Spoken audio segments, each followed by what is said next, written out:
masih ingat jelas malam itu. Malam yang mengubah segalanya. Laboratorium biologi tempatku bekerja sudah lama terkenal dengan cerita-cerita seram. Tetapi aku tak pernah menghiraukannya hingga malam itu, ketika cerita seram itu menjadi kenyataan. Perkenalkan, namaku Angga, seorang asisten peneliti yang sering bekerja hingga larut malam di laboratorium. Malam itu, aku sendirian, seperti biasa menyelesaikan laporan akhir bulan. Lampu-lampu laboratorium yang dingin dan sepi menciptakan bayangan aneh di dinding. Tetapi aku terlalu fokus untuk memperhatikannya. Di saat aku mengerjakan laporan akhir bulan, tiba-tiba listrik padam. Gelap gulita menyelimuti ruangan. Aku duduk diam sejenak, menunggu generator cadangan menyala. Namun, malam itu, aku mendengar suara langkah kaki samar di koridor. Aku ingat pasti bahwa aku sendirian di gedung itu. Rekan-rekanku sudah lama pulang meninggalkanku sendiri. Jantungku mulai berdegup lebih kencang.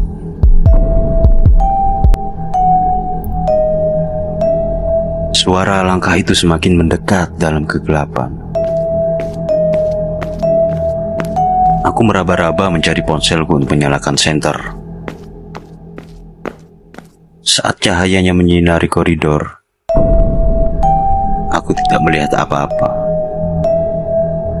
Namun tiba-tiba, di ujung lorong, sesuatu membuatku merinding. Sebuah bayangan hitam yang bergerak cepat melintas seolah-olah sedang mengawasi.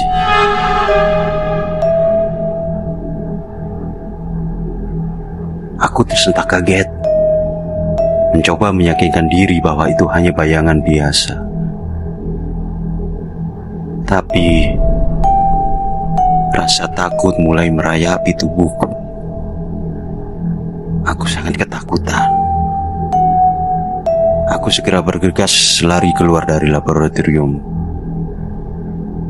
meninggalkan berkas-berkas laporan dan alat-alat yang masih berantakan di laboratorium. Sesampainya di luar,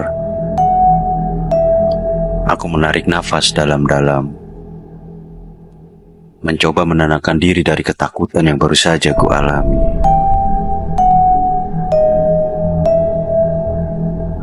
Tidak ada yang bisa kujabarkan tentang perasaan mencekam itu. Dan aku memutuskan untuk merahasiakannya. Beberapa hari kemudian, sesuatu yang aneh terjadi di laboratorium. Pak Dharma, seorang peneliti senior yang sangat dihormati, tiba-tiba itu sakit parah. Keadaannya memburuk dengan cepat, dan para dokter tidak dapat menemukan penyebab yang jelas. Di laboratorium, bisik-bisik desas-desus tentang kutukan dan hantu mulai terdengar lagi. Meski aku tak ingin mempercayainya, pikiranku dengan sendiri kembali pada bayangan malam itu.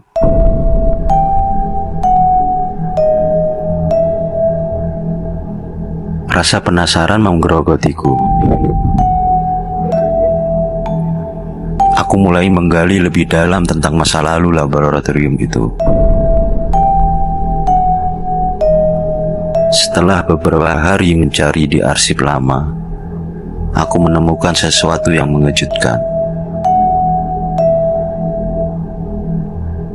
Beberapa tahun lalu, seorang peneliti bernama Dr. Rina meninggal dalam kecelakaan di laboratorium ini.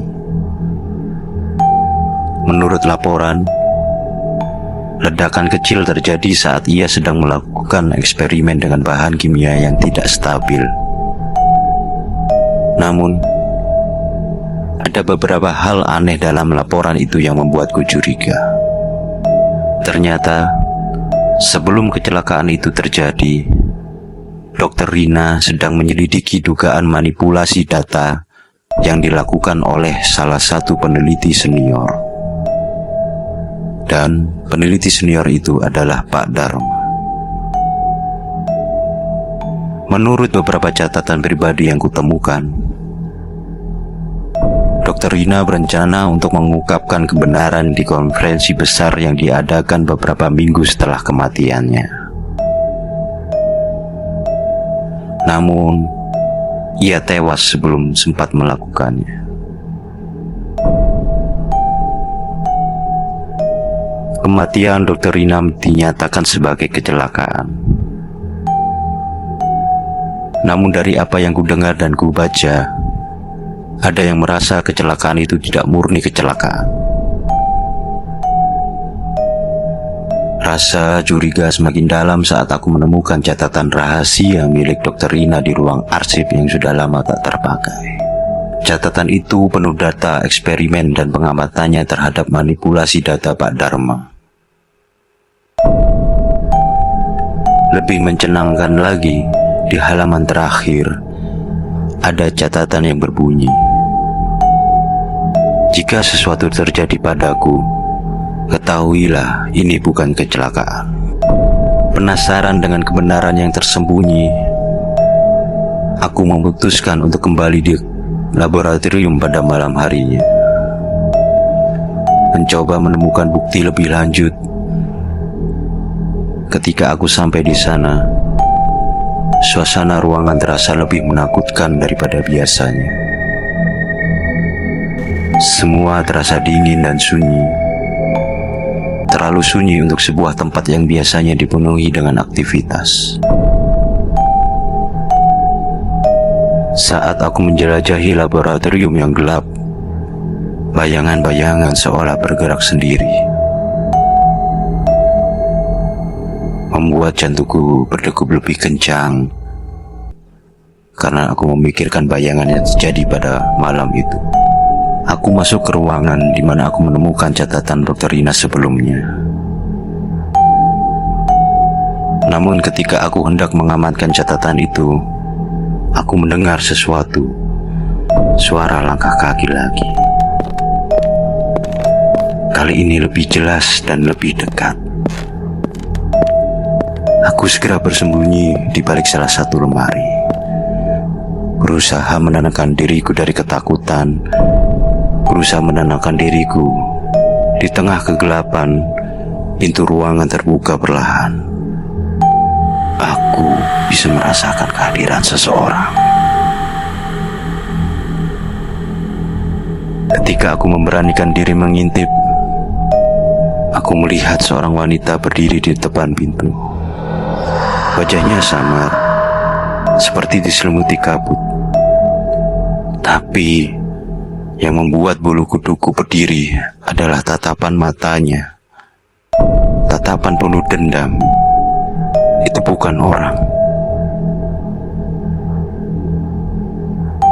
Itu adalah hantu Dr. Rina. Aku tidak bisa bergerak. Tubuhku membeku karena ketakutan.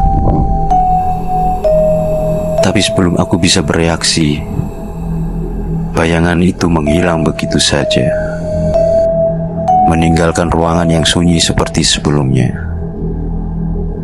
Aku keluar dari tempat persembunyianku, masih gemetar, dan dengan cepat mengambil catatan itu sebelum bergegas keluar dari laboratorium. Keesokan harinya, aku membawa catatan Dr. Rina ke kantor polisi, berharap mereka akan menyelidiki kasus lama itu. Namun, saat aku keluar dari kantor polisi, aku merasa ada sesuatu yang tidak beres. Aku merasa diikuti. Tapi setiap kali aku menoleh, tidak ada siapapun di sana. Tentang hantu Dr. Rina terus menghantuiku, membuatku sulit tidur dan bekerja. Malam itu, aku memutuskan untuk kembali ke laboratorium untuk terakhir kalinya. Aku merasa ada sesuatu yang belum kutemukan, sesuatu yang harus perlu diselesaikan. Saat aku memasuki gedung, suasana mencekam itu kembali menyelimuti. Di dalam ruangan yang gelap, aku merasakan kehadiran yang sama seperti malam sebelumnya. Lampu ruangan tiba-tiba berkedip-kedip sebelum padam sepenuhnya. Dalam kegelapan itu, aku mendengar suara langkah kaki lagi. Tapi kali ini lebih cepat, lebih mendesak. Sebelum aku sempat menyalakan senter ponselku, pintu ruangan terbuka lebar. Dan Pak Dharma muncul dengan wajah marah. "Kau seharusnya tidak mengorek-ngorek masa lalu, Angga," ucapnya dengan nada mengancam. Aku mundur perlahan, berusaha menjaga jarak darinya. Aku hanya ingin tahu apa yang sebenarnya terjadi pada Dr. Rina, Pak," kataku mencoba tenang. Pak Dharma mendekat dan aku bisa merasakan amarahnya. Dr. Rina seharusnya tidak ikut campur. Dia memaksa tanganku dan kau bisa saja berakhir seperti dia. Saat kata-katanya menggantung di udara, tiba-tiba suara keras terdengar dari atas, seperti benda berat yang jatuh. Lampu ruangan itu berkedip-kedip lagi, dan tiba-tiba bayangan wanita yang sama muncul di belakang Pak Dharma. Wajahnya yang dulu samar sekarang terlihat lebih jelas, yaitu wajah Dr. Rina. Pak Dharma berteriak ketakutan, mencoba melarikan diri, tapi pintu di belakangnya tertutup dengan keras. Bayangan Dr. Rina semakin mendekat, dan dalam sekejap tubuh Pak Dharma terhuyung ke belakang. Pak Dharma jatuh ke lantai, wajahnya pucat pasi dan ia tak bernapas lagi. Aku berdiri terpaku, tidak mampu bergerak. Bayangan Dr. Rina perlahan menghilang, meninggalkan ruangan dalam keheningan yang mengerikan. Aku tahu bahwa ia akhirnya mendapatkan balas dendamnya. Keesokan harinya, polisi menemukan catatan Dr. Rina dan mayat Pak Dharma di laboratorium. Menurut polisi, kematian Pak Dharma dinyatakan sebagai serangan jantung mendadak. Namun aku tahu apa yang sebenarnya terjadi. Catatan itu membuka kembali kasus lama, dan akhirnya kebenaran tentang Dr. Rina dan tindakannya yang berani terbongkar. Sejak kasus itu, aku tak pernah lagi meragukan cerita tentang hantu di laboratorium. Beberapa rekan kerjaku masih menganggap itu hanya cerita belaka, tapi aku tahu lebih dari itu. Kebenaran selalu menemukan jalannya, bahkan jika harus melewati batas antara dunia nyata dan yang tak terlihat. Dan aku, Angga, akan selalu mengingat malam itu sebagai malam ketika aku bertemu dengan kebenaran yang menakutkan di dalam laboratorium yang angker itu.